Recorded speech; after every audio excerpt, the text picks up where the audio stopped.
제주도가 중국 투자사인 신해원 소유의 송악산 일대 사유지 전체를 매입하기로 결정했기 때문입니다. 작년 12월 제주도 많은 뉴스에서 제주 송악산 사유지를 제주도가 전부 매입한다는 소식이 들려왔습니다. 도대체 송악산에는 무슨 문제가 있었는지 제천기행이 알아보겠습니다. 송악산 문제의 시작은 10년 전인 2013년으로 흘러갑니다. 2013년 중국 자본이 송악산 유원지를 매입해 이중 절반가량을 호텔과 콘도를 짓는 개발 사업으로 추진해 왔습니다. 하지만 지질학적 가치와 자연적 보전 가치가 높고 진지동굴이 있어 역사적 가치도 높은 송악산을 보호해야 한다는 목소리가 확대됐고, 이에 제주도가 2022년 7월 개발행위 제한구역으로 지정하고 신해원이 이에 대한 소송을 건 상황 속에서 제주도가 중국 자본이 매입한 땅을 전부 매입하기로 했습니다. 송악산은 이제 일단 그 개발이 위기에서는 벗어났지만 송악산이 가지고 있는 그 어떤 그 가치나 이런 것들에 대해서는 지금 좀 더 조명을 해야 된다.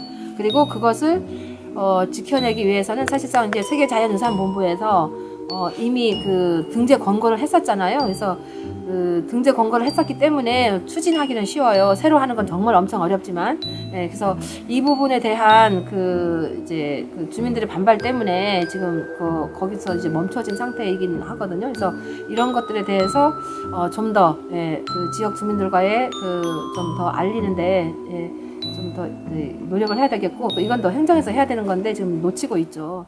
그리고 송악산에는 1980년대에도 이와 비슷한 일이 있었습니다.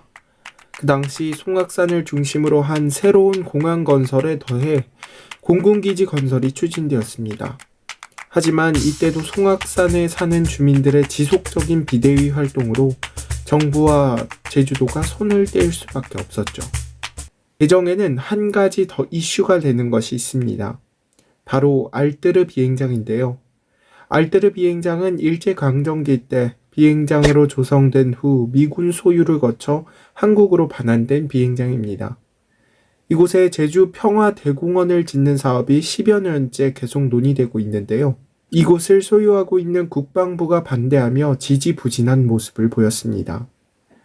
하지만 지난해 들어서 제주도와 국방부가 무상 양려 대신 10년 주기 무상 사용으로 합의하면서 제주 평화대공원 주성 사업이 탄력을 받게 됐습니다.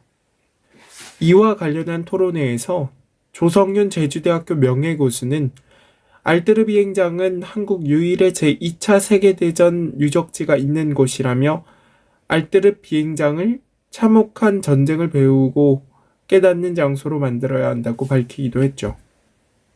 오늘 이야기 어떠셨나요? 결국 문제가 발생하면 먼저 대응하는 건 지방정부가 아니었습니다.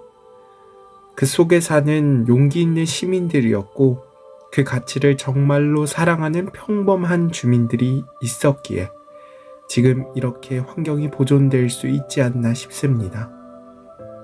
그런 주민들의 목소리가 함성보다 큰 속삭임이 될 수 있길 바라봅니다.